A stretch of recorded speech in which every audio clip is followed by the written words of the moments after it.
Договорились. Добрый день, друзья, здравствуйте. У нас эфир сейчас пройдет в голосовом режиме. Технические причины.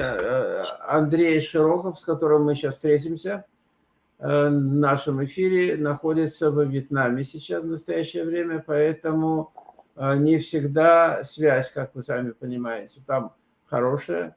Страна какого мира? 5-го, 4-го, 3-го? Андрей, тебе не нужен твое видео, абсолютно оно забирает ресурсы. Тебя не видно так или иначе. Тебя будет только слышно, поэтому видео ты можешь убрать. Можно я с мобильного выйду на эту ссылку, и все будет тоже хорошо? Потому что мобильная связь хорошая. Позвольте, я сейчас это сделаю буквально, мне нужно 10 секунд. Я с мобильного телефона, сейчас будет хорошая вот эта картинка и хорошая связь. Можно, Майкл, разрешите, пожалуйста, это сделать? Потому что вы видите, что здесь все хорошо вот с этой связью. Так, сейчас хорошо. Я пока буду сам, давайте я буду представлять Андрея. Я сейчас, да. Значит, дорогие друзья, ну что, значит, мы встречаемся первый раз, встречаемся с провизором, человеком, который занимается, как он, правда, сказал, вопросами здоровья, он не занимается, точнее, он занимается, но не так, как мы обычно привыкли. То есть он как-то будет по-другому это нам все рассказывать, да. Но могу сказать о том, что это достаточно любопытно, поэтому вопросы питания или вопросы здоровья, да, питания нет. Вот, поскольку здесь очень многие какие-то моменты, которые люди, по его мнению, не воспринимают или воспринимают неверно, но сейчас он об этом сам расскажет. То есть мы познакомились относительно недавно, да, вот он сейчас нам будет рассказывать, вот я его сейчас добавляю на экран, ну вот это другое дело. Клуб Эфлер. Андрей, ну что, я уже попытался рассказать о том, что здоровье здоровьем, питание питанием. Ну, очень коротко только, пожалуйста, представь себя, сколько лет ты занимаешься. Судя по твоему комплекции, ты вообще ничего не ешь, как я понимаю, да? Питаешься вот этим солнцем, которое там где-то встает, да? Или заходит, наоборот, у тебя заходит. Да, это у нас оно только встает, у меня, в частности. Да. Ну вот, слушаем. Друзья, всем здравствуйте. Россиянам и любым гражданам, у нас как бы у всех по-разному солнце. И я не услышал, что говорил Майкл, но очень коротко. Мне идет 44-й год, в этом году будет 44. Я родился еще при Брежневе, еще в 70-х. Вот.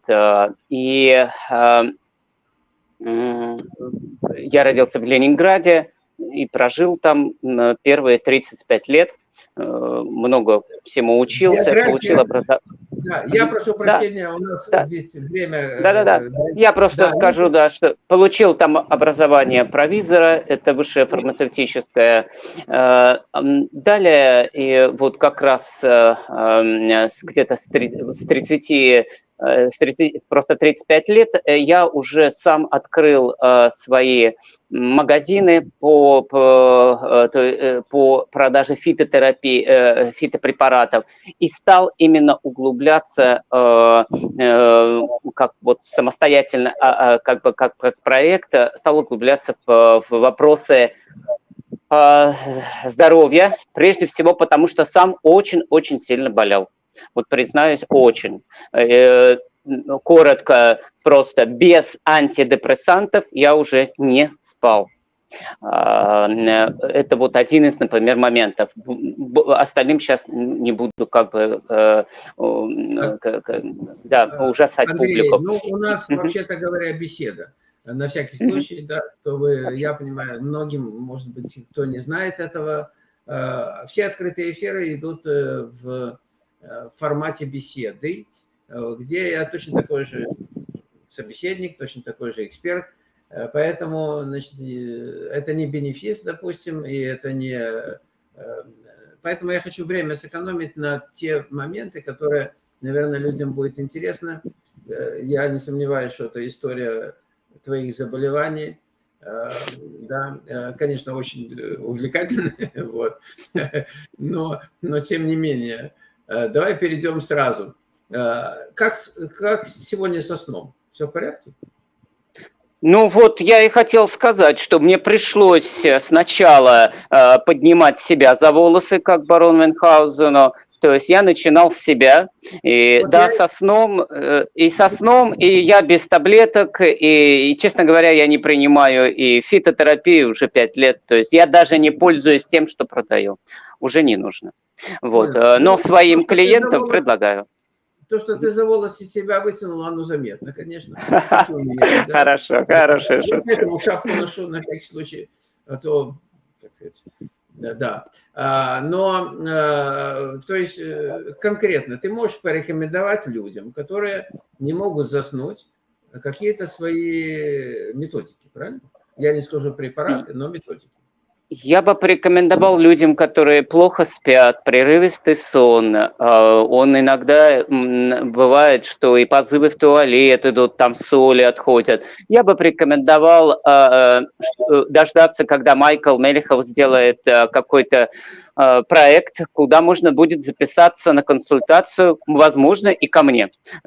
И не обязательно, пусть кому-то другому. Но если человеку будет интересно, надо приходить на консультацию и серьезно заниматься, потому что это как бы всего лишь один из звоночков.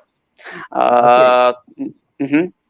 Да, а скажи, значит, а как вот это снотворное, которое там люди пьют? Ты к нему...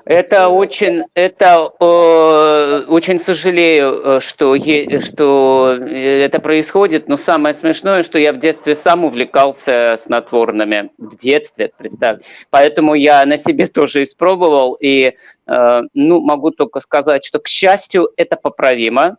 Ну, естественно, это не нужно входить в то состояние, когда вы зависите от химических веществ, которые внедряются в вас, да, меняют вас. Это очень опасно, говорю, как вот дипломированный специалист. Даю голову на отсечение, как Ельцин в свое время. Понятно, да, хорошо. Про Ельцина не будем, но, допустим, вот ты говоришь о том, что ты не специалист по питанию, это правда? Если только я могу сам себя назначать специалистом, я не занимаюсь только узко вопросами пищевого взаимодействия.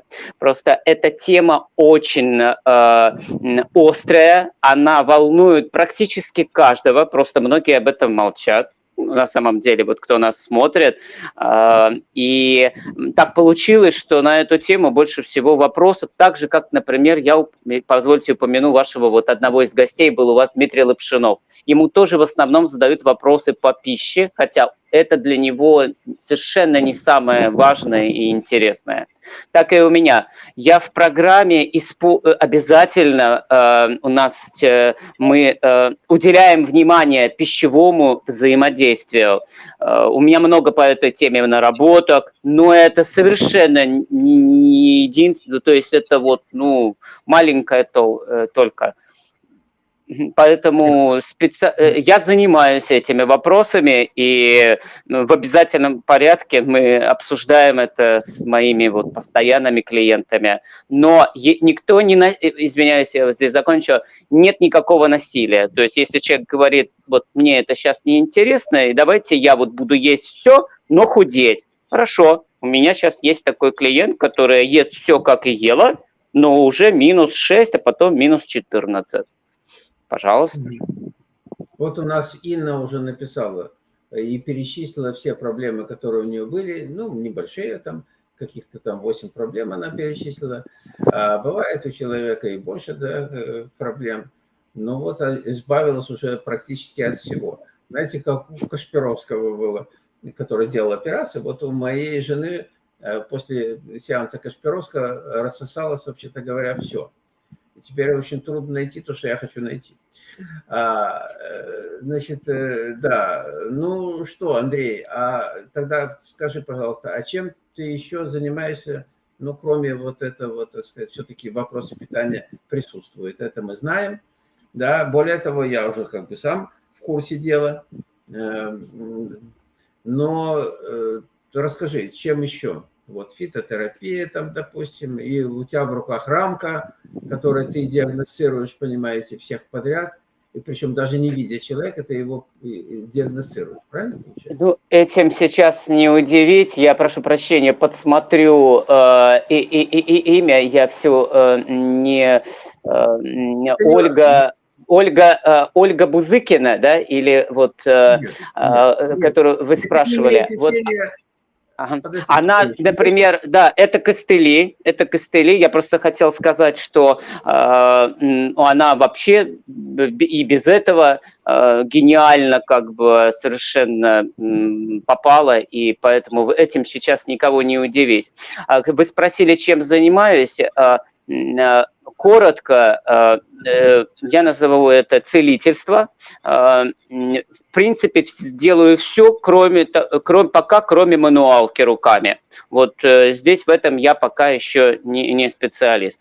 Это и, как вы упомянули, работа по пищевой программе, фитотерапия, гомеопатия, как обычная, так и мы изготавливаем сами, назовем ее электронная гомеопатия, работа с прибором фоновой терапии, это я работаю там с прибором крайне высоких частот в фоновом режиме, работа с метафизикой.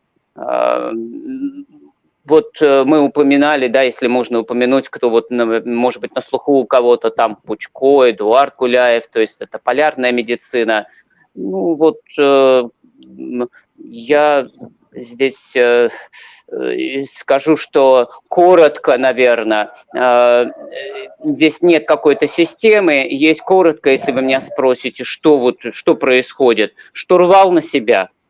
То есть моя задача по запросу клиента работать теми инструментами, которые одобрены клиентом, да, их очень много уже я перечислил, и которые нравятся, где есть отклик.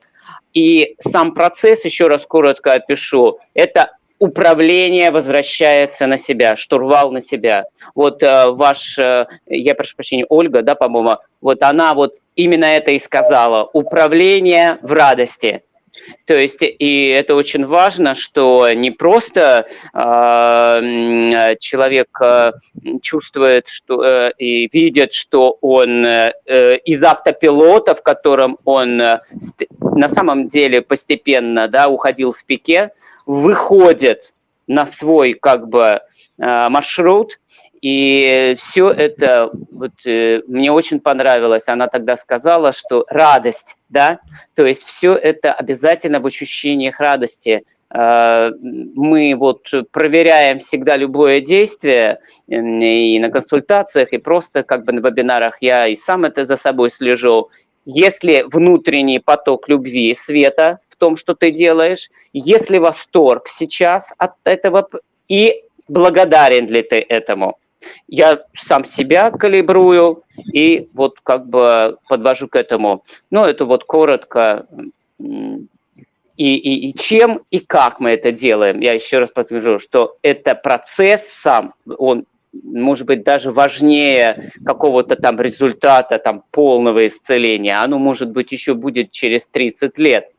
Но сейчас нужно быть уже в ощущении радости, что ты, да вот же этот штурвал, да, вот я выхожу. А инструменты это, Майкл, вы знаете, сегодня я посмотрю какой-нибудь ваш эфир на вашем канале, увижу там Софию Бланк, может быть, с камнями, и буду применять и стоун-терапию, да, или еще что-нибудь. То есть это можно каждый день нарабатывать и убирать какие-то моменты. Это уже прикладное. Угу. Понятно. Хорошо, спасибо. Андрей, ну, а как насчет кармы?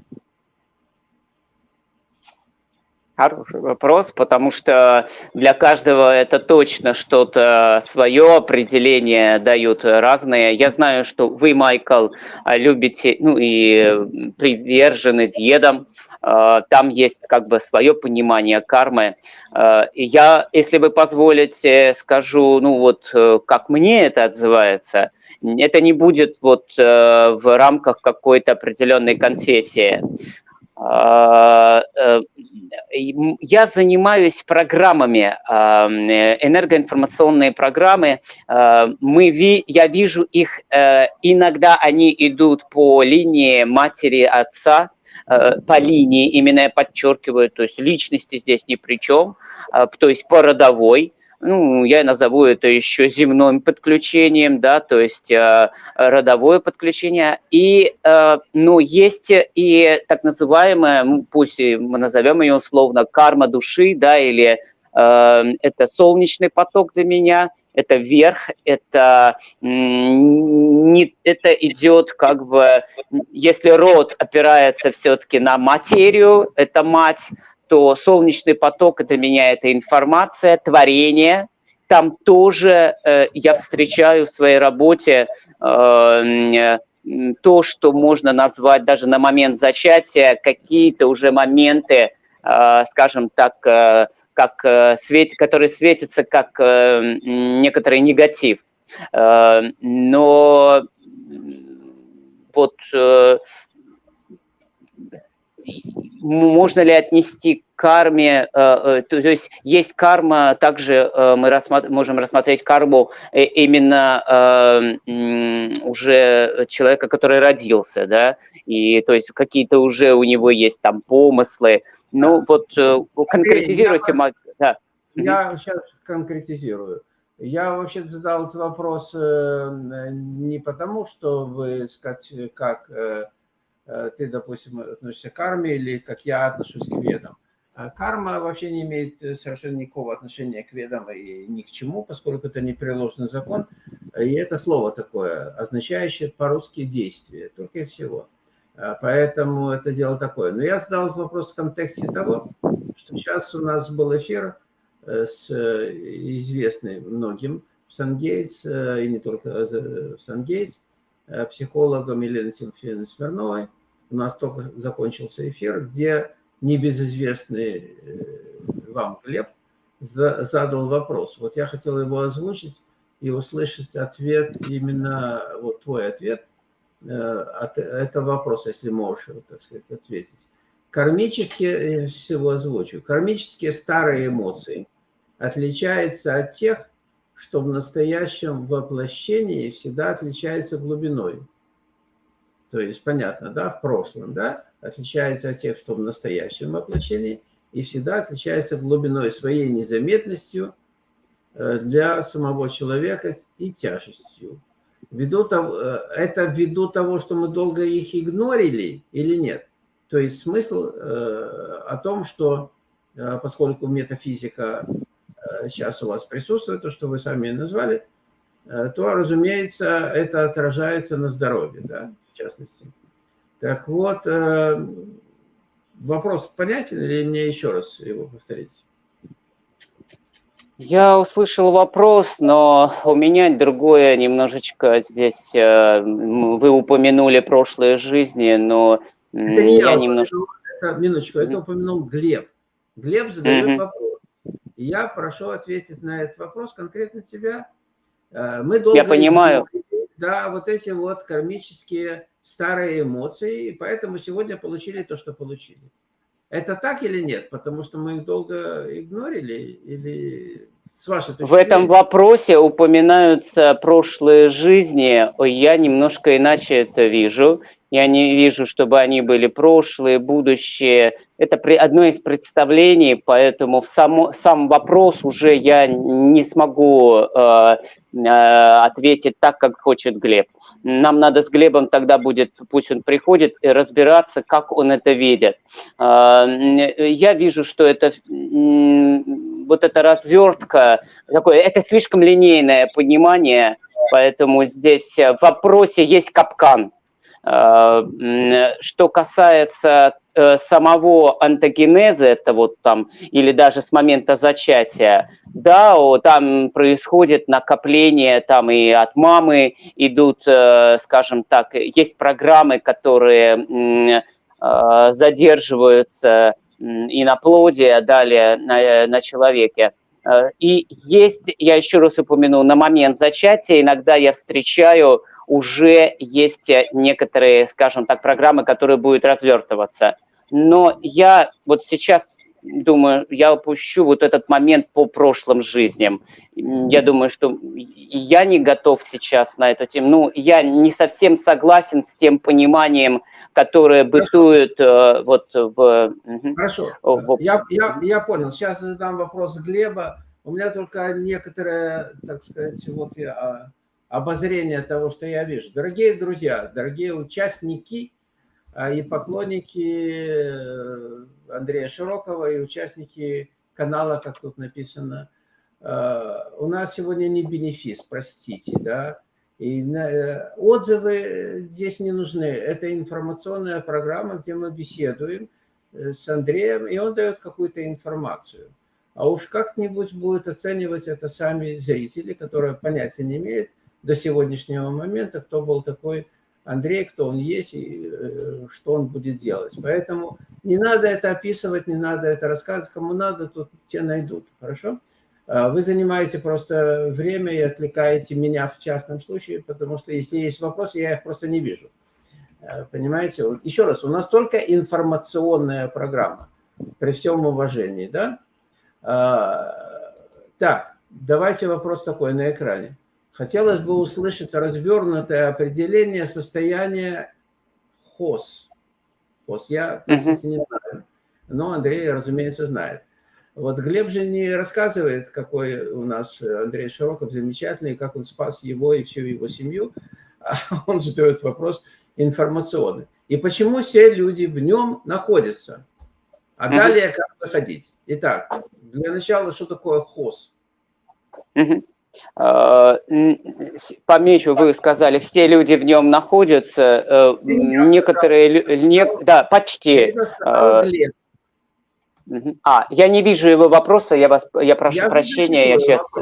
Повторю еще раз. Повторю еще раз.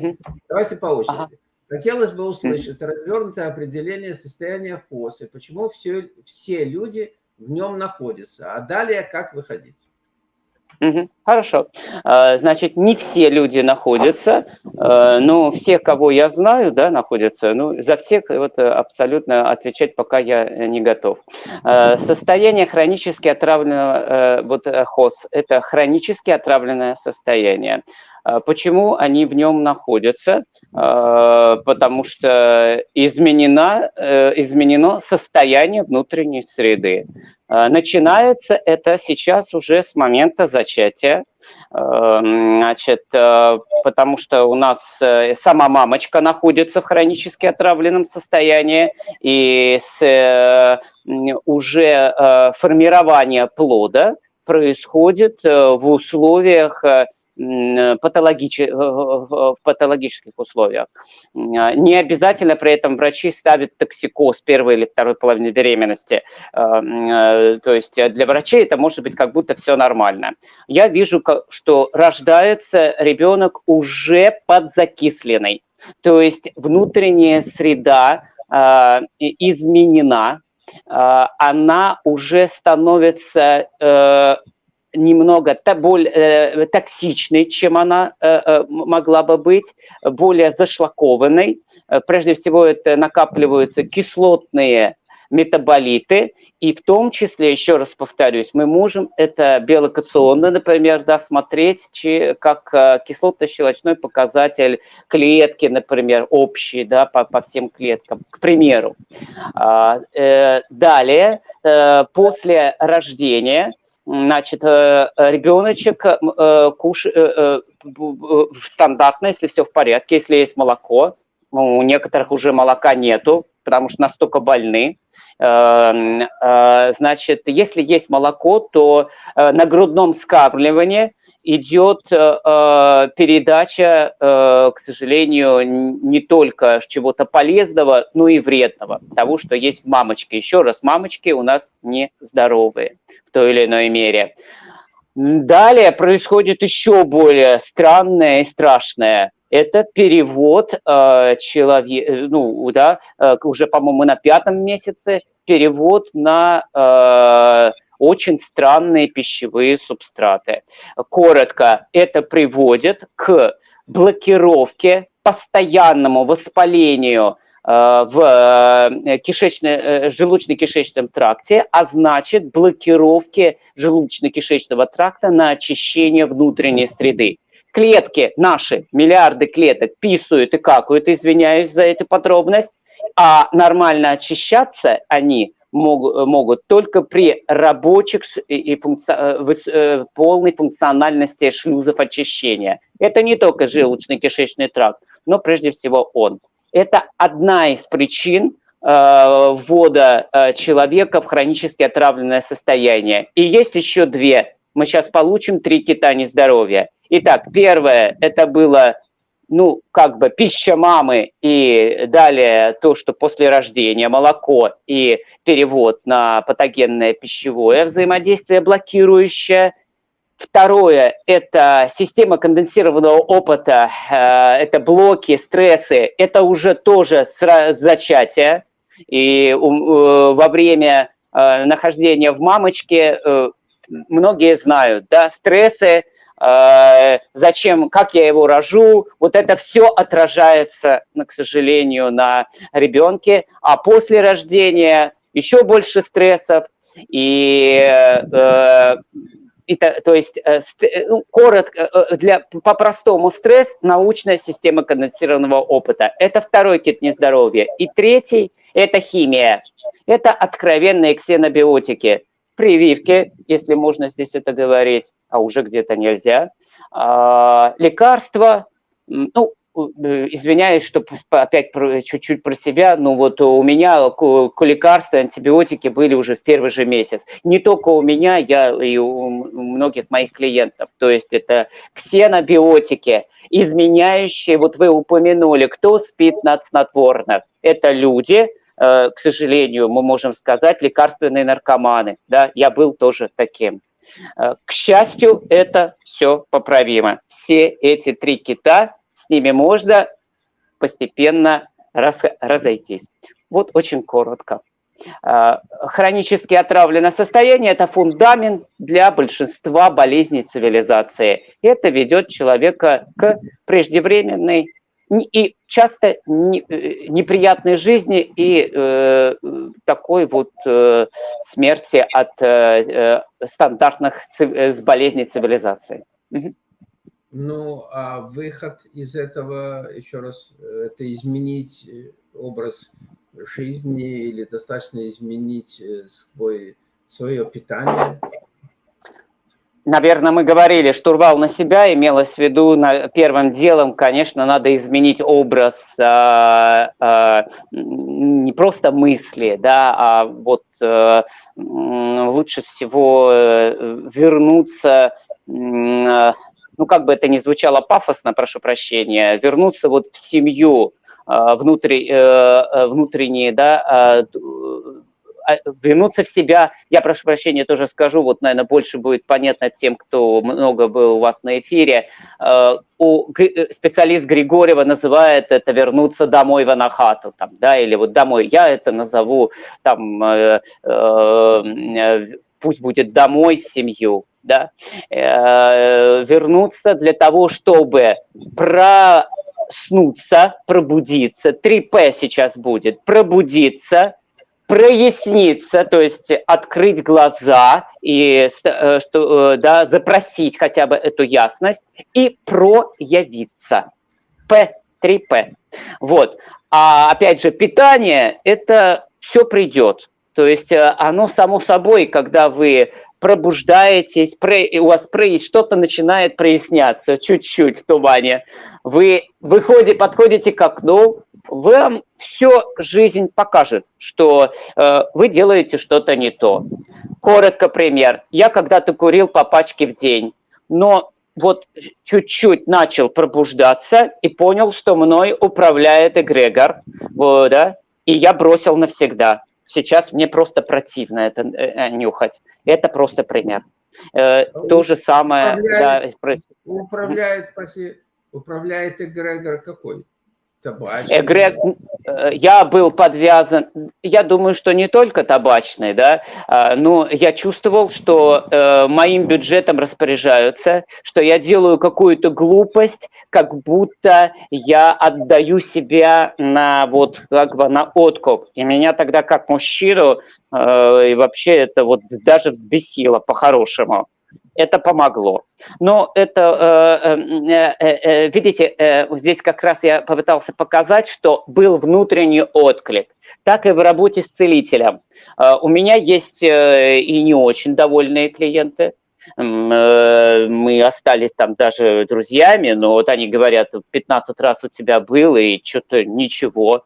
И одновременно с этим есть, где я просто не понимаю, как это уже так сработало, да? То есть и отклик, и вообще вот на будущее сказал бы так, что нужно ли, вот вы там спрашивали, нужно ли обращаться к этому человеку, да, вот, или что. И там было сказано вот у Ольги, что если есть отклик, да, если есть вот, если это отвечает, Андрей, тогда все будет, тогда все получится. Я прошу прощения, что прерываю, у нас беседа, да? И это первое. Хорошо. Второе, у нас все-таки есть еще зрители, которые хотели бы задавать вопросы. Один из вопросов на экране, это для тех, кто будет смотреть этот эфир и не найдет, допустим, этого вопроса в чате. Только мне хотелось бы, чтобы непонятный вот здесь вот ник все-таки был бы именем своим, потому что вы-то знаете, как зовут меня, как зовут Андрея, а здесь я прочитать могу по-английски, но факт пишется не так, вообще-то говоря, факт пишется по-другому, fact. Вот. Поэтому пишите лучше свое имя или напишите, я такой-то, вот хочу задать такой-то вопрос. Это, так сказать, у нас правило такое, понимаете? Почему имеет место быть профессиональная биолокация? Коротко, Андрей, у нас есть вопросы. Почему имеет место быть профессиональная биолокация? Так стоит вопрос. Хорошо. Никто не может оценивать профессионализм биолокации, раз. Второе. Это просто чувствование тела, как тело отвечает. Детектор лжи – это признанный тоже такой же биолокатор. То есть это всего лишь считывание своих колебаний. Есть псевдонаучная теория, что когда тело отвечает «да», открываются мышцы, и у вас идет управши вправо колебания. Когда собака не надо туда идти, опасность, она сжимается. Вот и все. То есть это считывание колебаний тела. И это такой костыль. То есть я, честно говоря, не рад, что работаю в биолокации. Мне больше нравится, вот как работает Ольга, например. И я бы вообще, честно, посоветовал, если вы еще не начали работать в биолокации... Давайте мы о вас будем говорить и не ссылаться ни на кого, поскольку сегодня мы беседуем, и сегодня у нас эксперт на экране, Андрей, поэтому давайте о себе, а ни на кого не ссылаясь. Хорошо, понятно. Есть вопрос следующий такой. Как алкоголь влияет на человека? Светлана задает этот вопрос. Ну, у нас вообще-то в крови есть, как считает медицина, собственные, да, небольшое количество алкоголя. То, что вы называете алкоголем, вы имеете в виду, наверное, это этанол, да, потому что у нас образуются какие-то спирты, особенно у человека в хронически отравленном состоянии, например, который кушает вареную картошку. Она у него замечательная, это же клейстер, она у него замечательно разлагается спиртовым брожением, и он получает алкоголь. Ничего хорошего. Не завидую. Сразу вопрос. То есть картошку не употреблять, короче говоря. Не доводить себя до скрытого алкоголизма. Вот. Я уже молчу про это. По поводу сразу вина. Я, наверное, сейчас будут такие вопросы. А вот можно ли немножечко красного вина? Друзья, если вы сами, либо это ваш друг изготовил, да, ну вот чуть-чуть, наверное, да, чисто, то есть не выпивать, а вот как лекарство, да, это другое дело. Лекарство это там буквально чуть-чуть, да, настоящее, если... Был какой-то фильм, ну, это было очень давно, еще, наверное, до твоего рождения. Старый фильм, там играл Георгий Вицин. Он говорит, я ходил к врачу, вот, ну, дело, так сказать, этот эпизод где-то там в баре, там, или где-то, я не знаю. Я ходил к врачу, и он мне прописал. Ну, вот, как ты говоришь, друг там, значит, ну, врач прописал, говорит, значит, ну, 100 грамм, вот, так сказать. И я, говорит, 100 грамм, так сказать, регулярно, утром, обед и вечером 100 грамм. И больше ни, говорит он, понимаешь? Поэтому, если друг изготовил, ну, самогонку друзья готовят, там тоже можно как бы, да. Я сказал красное вино натуральное. Я слышал, ну, мало ли, кому-то так это самое, да. Ну, хорошо, то есть красное вино, а почему красное, почему не белое? Оно очень... Ну, потому что в красном вине очень много антоцианов, биологически активных веществ, которые реально это хорошо выраженное лекарство. Белое вино, извиняюсь, даже армяне называют только чтобы писать, когда продают его. Белое будет тоже мочегонный эффект там будет, например. То есть, если вы воспринимаете вот это небольшое количество вина, буквально пару глотков, как лекарство, это в пользу. С Богом. Если же вы вот как выпивон, то не поддерживаю. Я помню, был как-то такое вино, назывался портвейн 3 семерки, ну, много было, 3 семерки, красненькое такое, все нормально, да, 3 семерочки, вот, так сказать, и нормально. Так, хорошо, у нас есть еще вопрос. Так ли безобидны соки по отношению к клетке? Вот. Сколько лет вы, так сказать, на соках сидите уже? В ноябре текущего года будет 5 лет, как я не ем какой-то плотный субстрат. Я потребляю соки фруктов, не овощей, только фруктов, и соки рассолов, ну то есть солевые экстракты. Например, засолили огурцы, и мы их как бы отжали, и там, ну и сам можно попить рассол, если огурцы в собственном соку. У меня есть свои рецепты, как бы вот. Может быть, у нас будет с вами целая передача по сыроедным рецептам, тоже, кстати, интересно. Вот. По поводу вопроса, можно, да, я отвечу. Спросили, безобидны ли соки. Хороший очень вопрос. Вообще фрукты детям не игрушка. Не безобидны. Любое, во-первых, и вода не безобидна. 5 литров воды сразу – это коллапс и смерть. Все не безобидно. Но если серьезно, фрукты – это для меня это серьезнейшая фитотерапия, это лекарство. И злоупотреблять фруктами нельзя, нужно понимать, что ты с собой делаешь, а уж соки – это слишком сильная фитотерапия. Поэтому вопрос очень правильный, и вот коротко, это недопустимо вот так вот взять и человека отправить на соки из лучших побуждений. Несмотря на то, что ты сам 5 лет сидишь на соках.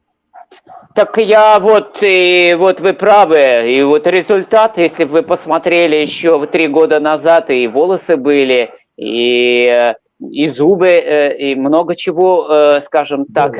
Да, это испытание, потому что, коротко, еще раз, это лечение, и это лечение, по сути, как химиотерапия, только натуральная. А вы знаете, что как выглядят онкологические пациенты на химиотерапии? Здесь тоже идет выжигание своих как бы проблем. И первые годы на соках и на рассолах, я подробно об этом рассказываю, мне было крайне плохо. Не буду подробно даже. Я был без лекарств, без всего, но это было очень, очень страшное время. Но оно было в восторге и с радостью. Вот как ни странно.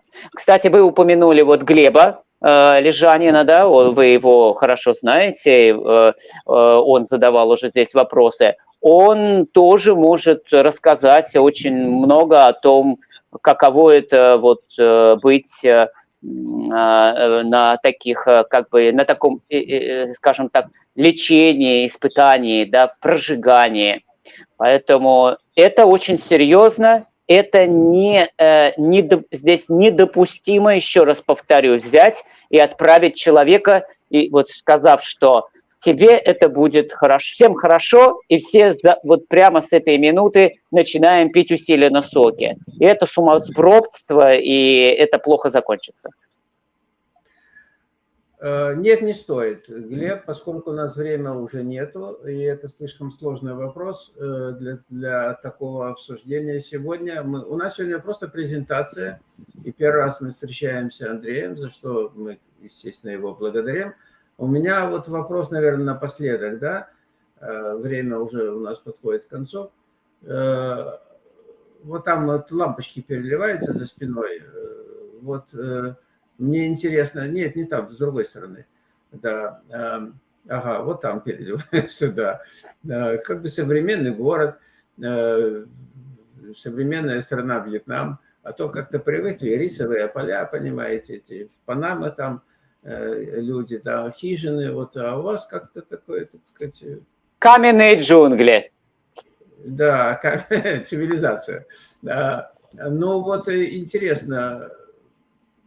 Ну, у каждого как бы своя, даже не сказать своя позиция по отношению как питаться, и многие варианты, и многие специалисты, которые свои методики, так сказать, пропагандируют, да. Но сегодня условия-то поменялись ведь. Сегодня яблоко так и не найдешь нормального. Я помню, много лет назад я поехал к своему приятелю, это было зимой, ну, давно очень, там, неважно. Ну, вот я приехал к нему, и у меня в сумке лежало яблоко, я его просто забыл. А поскольку это была зима, то там, значит, топили, и по-серьезному топили. И я забыл это яблоко в сумке. И так я его привез себе домой, и потом, когда я распаковывал, значит, сумку, я вынул это яблоко, оно было вот сейчас, как с дерева. Ну, то есть это просто какое-то деревянное яблоко. Конечно, его можно есть, но оно никак не испортилось. Но я помню, что яблоки, которые росли на деревьях в свое время, да, в Советском Союзе, конечно, то эти яблоки были совсем другие. Там черви даже водились. В этом яблоке ни один червь не полез. Да. Там столько химии, что зачем мучить себя. Да. Это человек, это выдержит все, что хочешь. Так вот, не изменились ли условия, скажем, с теми соками, которых ты как бы не найдешь? Сегодня даже уже дышать стало трудно как-то, поэтому есть кислородные какие-то там эти самые напитки, кислородные. Вот как вы к этому относитесь и как найти натуральное что-нибудь в нашем мире? Вот вы очень правильно заметили, что со всех сторон нас испытывают и будут испытывать все сильнее. Поэтому выходить из хронически отравленного состояния я бы все-таки посоветовал бы поскорее. Иначе возможно, вы не успеете. Далее, по поводу того, что все объединяется на минералы, происходит уменьшение, да, и содержание минералов, это очень важно, кстати. Увеличение всяких пестицидов, органических, вот, химических веществ. Это происходит и с животным сырьем, и с растительным. Это есть, и поэтому в идеале как бы нужно стараться будет, и я для себя в будущем это понимаю, не пропускать через себя слишком много даже тех же самых соков. Временно у меня это идет, потому что это нужно для исправления состояния здоровья, но я еще раз упомяну, у вас был вы знаете, такого гостя, как Дмитрий Лапшинов, он, по его словам, ест не каждый день по 2 помидорки. Вот, ну, то есть вот буквально просто чуть-чуть. Ольга Викторовна Григорьева иногда что-то жует, чуть-чуть, просто вкус ощутить. Я прежде всего понимаю нашу пищевую программу в том, чтобы была радость вкусов. О безопасности, к сожалению, придется думать тоже дополнительно. Никакого отношения обязательного к лечению соки не имеют. Я могу работать совершенно другими инструментами. Еще раз повторюсь, вот я говорил, что есть клиенты, которые ничего не будут менять в питании. Тело само заставит их поменяться. Но сами они этого решения сейчас не принимают. Пусть, пожалуйста. Поэтому никакого здесь насилия. Да, все, с этим все хорошо. У нас есть вопрос от Галины. Как вы относитесь к приему соды гашеной? Говорят, что хорошо чистит организм. Я и сама в выходные принимаю этот рецепт. Рецепт вы принимаете, Галина, или все-таки соду гашеную? Потому что можно взять рецепт, его принять, понимаете, вот рецепт написано. Его взял и, так сказать, это самое, принял. А можно принять гашеную соду. Короче говоря, прекрасно себя чувствует, говорит Галина. Значит, что вы скажете, а потом я, может, добавлю. Вы знаете, ну вот эффект святой воды, в принципе, вот если вы хорошо будете себя чувствовать от чего-то, то это уже замечательно. Но если серьезно, сода – это бикарбонат натрия, это как бы гидрокарбонат натрия.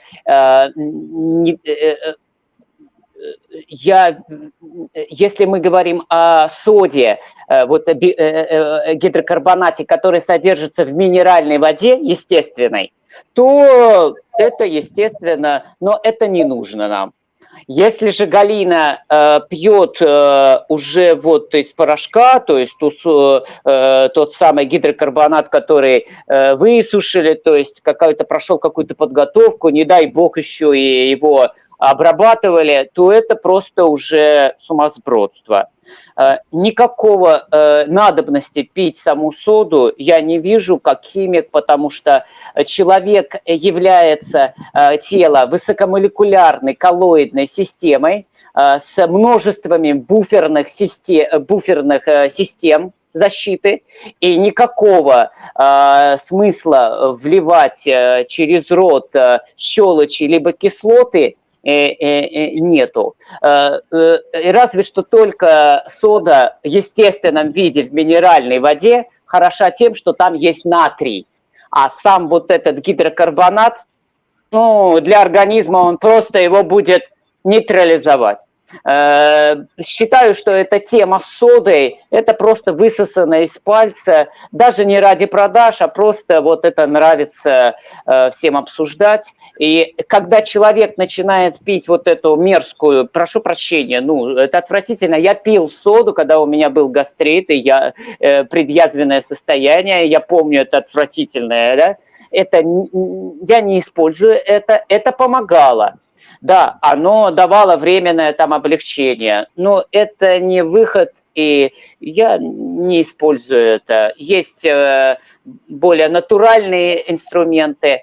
В минеральной воде вот этот гидрокарбонат, он хорошо работает, он снижает, он дает легкую нейтрализацию, окей.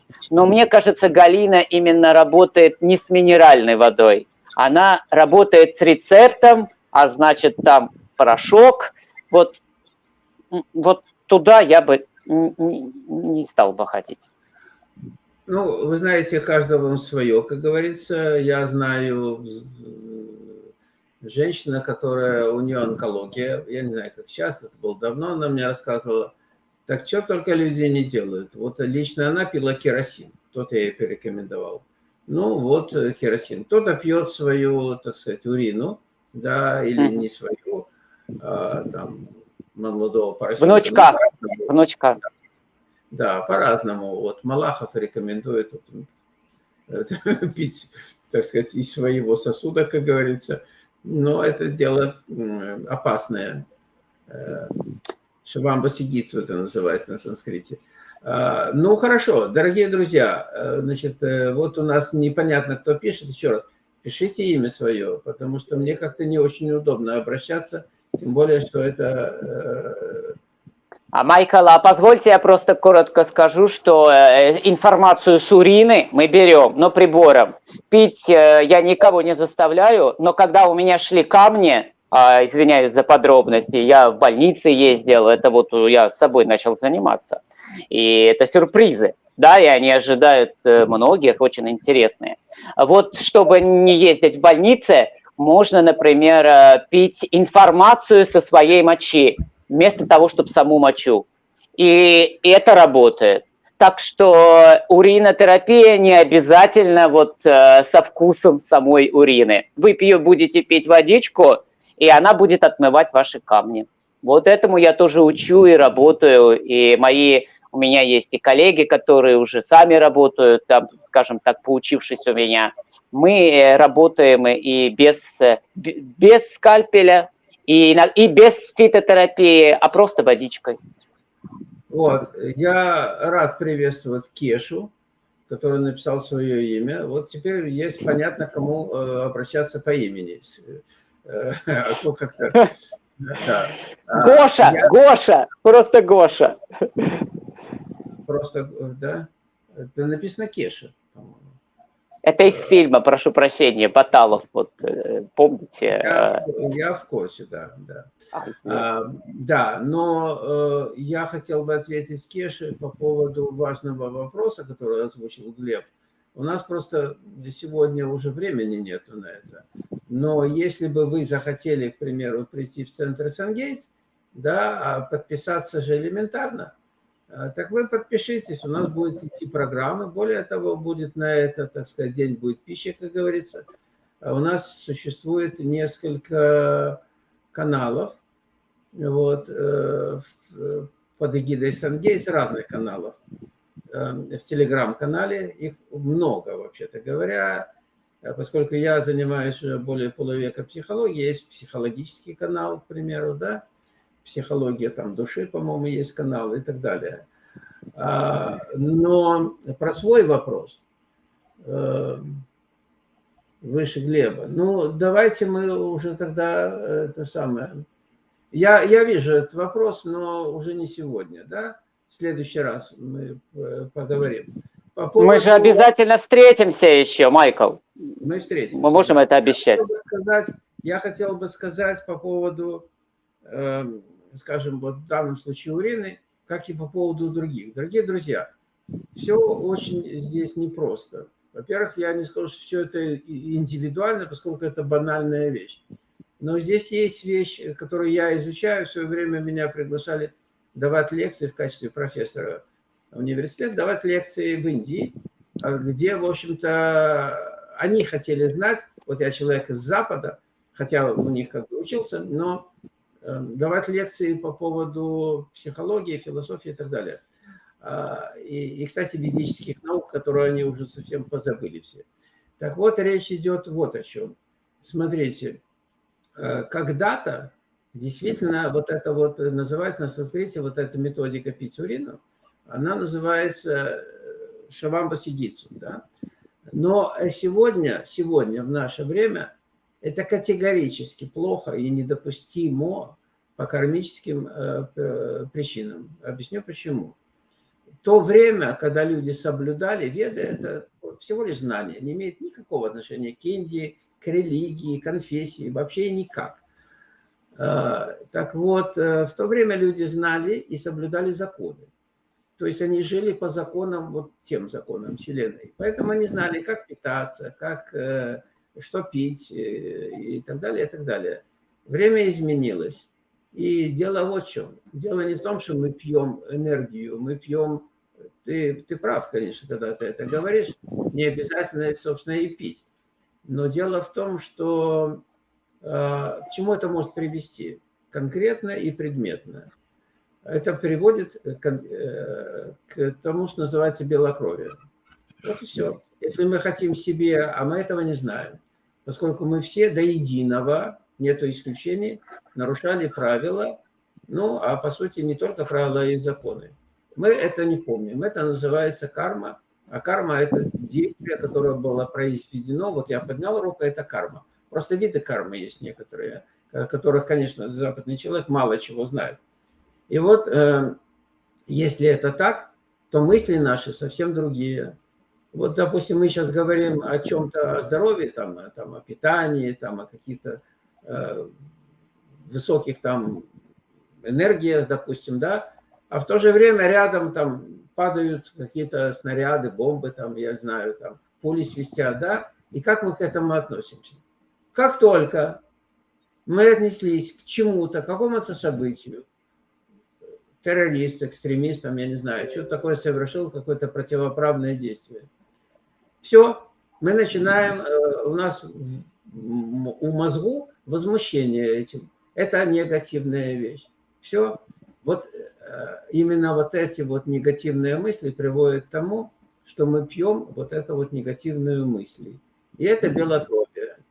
Ну или то, что сегодня называется прямым текстом, вот, болезнь, с которой лейкемия, да, с которой справиться, ну, практически невозможно. Ну, вот примерно так. Еще раз, все очень индивидуально, и я бы... Причина многих болезней, вообще-то говоря, ну, вот я посещал много раз духовный госпиталь в Бразилии, да, госпиталь Джона Бога. Русский человек или, ну, человек постсоветского пространства, они не знают об этом, или очень мало кто знает. Но туда съезжались люди со всего мира, более 50 миллионов человек приехало туда, в этот госпиталь. И там единственная методика исцеления, знаете какая? Исцеление от всего. Знаете какая? Полюбить своего врага. Не простить, полюбить. И вот и все. Вот если мы с этого начнем, а уже дальше будем, так сказать, сопутствующие товары, и питание, и все, это будет значительно более эффективнее. Поэтому это очень и очень комплексная программа, но она чисто индивидуальная. Я могу сказать о том, что я с Андреем, мы уже встретились вне эфира. До этого, более того, вот мы провели целую сессию с ним, и есть рекомендации конкретно, предметно, вот, допустим, ко мне. Но это индивидуально. Поэтому сказать, вот сегодня мы не можем не рекомендовать ничего. Мы просто сегодня общаемся, беседуем как о методике. Определенный человек, который занимается этим много лет, за что мы его благодарим. И за время, проведенное с нами. Андрей, ты еще не заснул? Уже поздно? Нет, нет, я очень вас внимательно слушаю. Вот. Дорогие друзья, вы только те, кто вот пришли с Андреем, с его структуры, вы, во-первых, не обижайтесь, но здесь... Ну, лазутчики! Да, все свои какие-то так, заморочки, будем говорить. Поэтому мы будем через это проходить, но просто формат программы именно такой ознакомительный. Ну, еще раз. Жизнь, как в песне, жизнь кончается не завтра, мы же еще увидимся, все вопросы обсудим. Да, и Андрей нам споет по поводу жизни, которая кончается не завтра. Вот. Да? Ну, хорошо. Тем более, что у него уже так на его территории... Ничего не так поздно. Нормально. Хорошо, дорогие друзья. Все, благодарю вас. До новых встреч. Некоторые нам пишут «Здравствуйте», но мы вам говорим «Здравствуй» и прощаем, мы не говорим, говорим «До свидания». Всего доброго. Хочу напомнить, кто не знает, меня зовут Майкл Меликов, я президент компании Сенгейтс, еще парочку компаний американских.